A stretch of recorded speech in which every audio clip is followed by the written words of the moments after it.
Então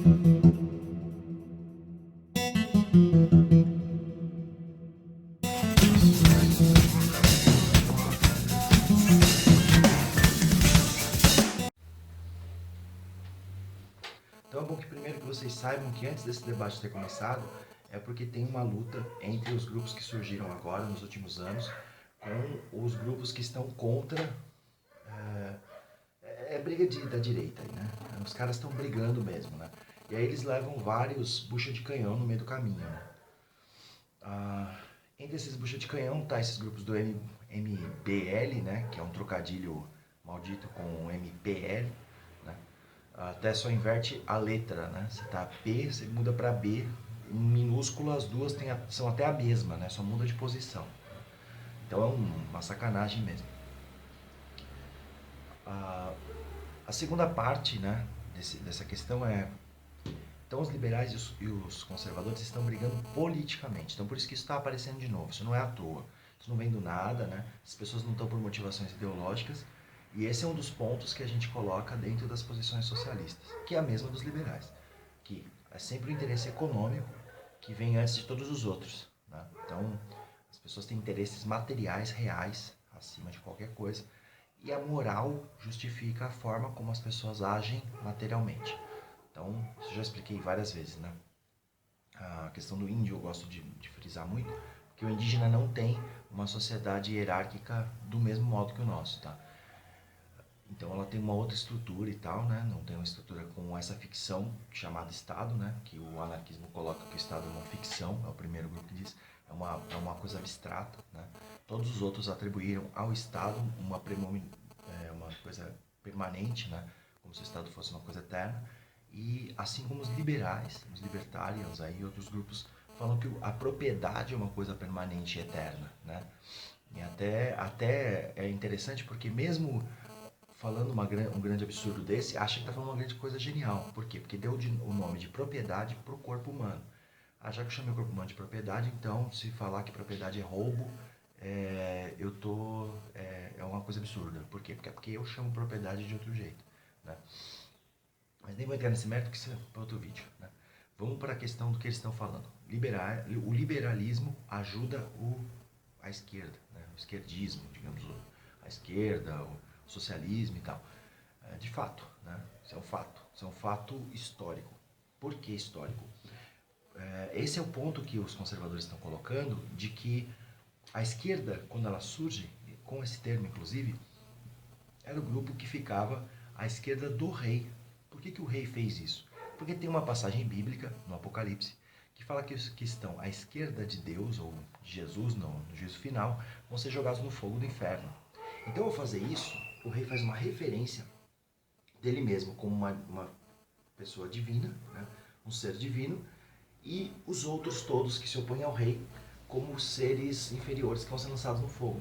Então a esquerda fica já nesse começo como opositores ao divino, opositores ao rei, opositores ao grupo dominante. Essa esquerda que surge nesse período é o grupo que tem toda a influência dos pensamentos de John Locke, né? Que já citei várias vezes, mas eu não falei a fundo o que seria o John Locke, porque eu esperava que as pessoas que estão assistindo pesquisem. Mas assim, o John Locke, ele vai dar uma defesa da primazia do indivíduo, né? Esse é o primeiro ponto, é o ponto mais fundamental.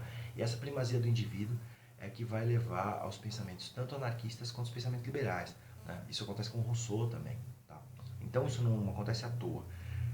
O que vai na contramão do pensamento conservador, desse pensamento desse pessoal que está aí, né, especialmente que segue os pensamentos do astrólogo, né, do astrólogo.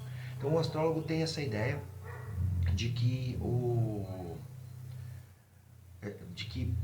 a religião cristã ela é superior moralmente do que todo o resto das coisas do mundo. Então o cristianismo está acima de tudo, né, moralmente. Ele acha que é moralmente superior. Então qualquer coisa que discorde da moral cristã, como se ela fosse eterna, e ela não é, ela muda conforme as instituições mudam, porque ela se adapta a essas instituições. Então, qualquer coisa que questione essa moralidade, para ele faz parte do plano socialista. E para os conservadores em geral, né? Os conservadores mais coerentes poderiam dizer que não é que faz parte do plano, mas uma coisa leva a outra. E eles estão mais certos. Esse é o ponto correto. Então, quando o liberal defende direitos civis, digamos assim, ou a desregulamentação de certas coisas, ele está ajudando, sim, a processos que são seculares. Essa secularização é que tem a correlação de forças, tá? Então, quando você está falando de secularização, você está colocando um parâmetro que vai ser base para grande parte do pensamento da esquerda, tá bom? Exemplos. O Marx, ele vai colocar que a ciência, o modelo socialista dele é um modelo científico. Então, se é um modelo científico, ele está colocando que a ciência, assim como os positivistas, está acima da filosofia e que está acima da religião, hierarquicamente. E esse elemento ele pega, por exemplo, da burguesia. É a burguesia em ascensão que vai falar que a ciência deve ser o norte. Isso é ruim para o socialismo? Não. Ótimo, que bom que a burguesia falou isso. Assim como a burguesia fala que todos os homens são iguais perante a lei, né? Ou que todos devem ser tratados iguais, com os mesmos direitos, né? Para ser mais amplo ainda, né? Então, esse é o primeiro grupo social que vai fazer isso e vai exigir que seja assim da sociedade. Ninguém mais fez isso antes. Isso são pontos positivos e são pontos que levam ao pensamento socialista. Tá? Então, nesse ponto, ele tem razão sim, ele está certo. O astrólogo tem razão. O pensamento que vai, mas não é pela questão moralista, mas sim pela questão de análise de um ponto de vista onde os seres humanos, todos, são respeitados pelas suas opiniões, suas ideias e sua identidade. Para isso, falar isso contribui muito para o pensamento socialista. Né? Você criar esse patamar e essa plataforma contribui muito da passagem da Idade Média, né, do período em que só a igreja, ou grande parte das ideias vem da igreja, né, e as decisões vêm da religião cristã, e ela determina praticamente a moralidade e até as formas de ciência, né, e do conhecimento, né, detém todo esse conhecimento, né, para bem ou para mal, tá? Porque a gente tem que também levar em conta que os monges copistas são os responsáveis por ter guardado tanta filosofia, né? Também são responsáveis pela criação do arado e outras coisas assim. Então todos esses indivíduos tiveram uma influência importante na ciência aí que nos levaram são importantíssimas, né, para o nosso crescimento aí, né, para a própria ciência. E até mostra, grande parte do que os copistas fizeram, o quanto que também o capitalismo e a competição capitalista não é o único ponto que nos levou ao desenvolvimento da tecnologia. Ah, mas teve um boom gigante agora com o capital e tal, não sei o quê. Ok, isso é uma outra questão, né? Mas assim, e se desenvolveu bem mais agora do que antes. Sim, com certeza, mas isso fica para outro vídeo. A ciência, ela foi responsável real por isso e ela foi vinda por causa da burguesia. A burguesia precisou politicamente usar a ciência, tá bom? Então, nisso eu concordo.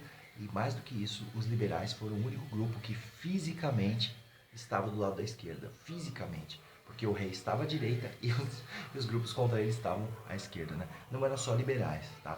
Mas os liberais faziam parte desse grupo, sim. Quer vocês da direita mais religiosa queiram ou não queiram, né?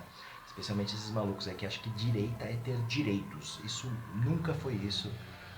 Isso é uma definição muito recente, né, com o Partido Liberal, que é um Partido Liberal que tem aquela outra tabela do Nolan, né, e essa tabela, nela, o Nolan coloca os liberais como centro, tá? Então eles nem são de direita, tá? Então pesquisar um pouco mais, analisar um pouco mais e menos paixão, né, menos amor no coração por outras coisas, tá?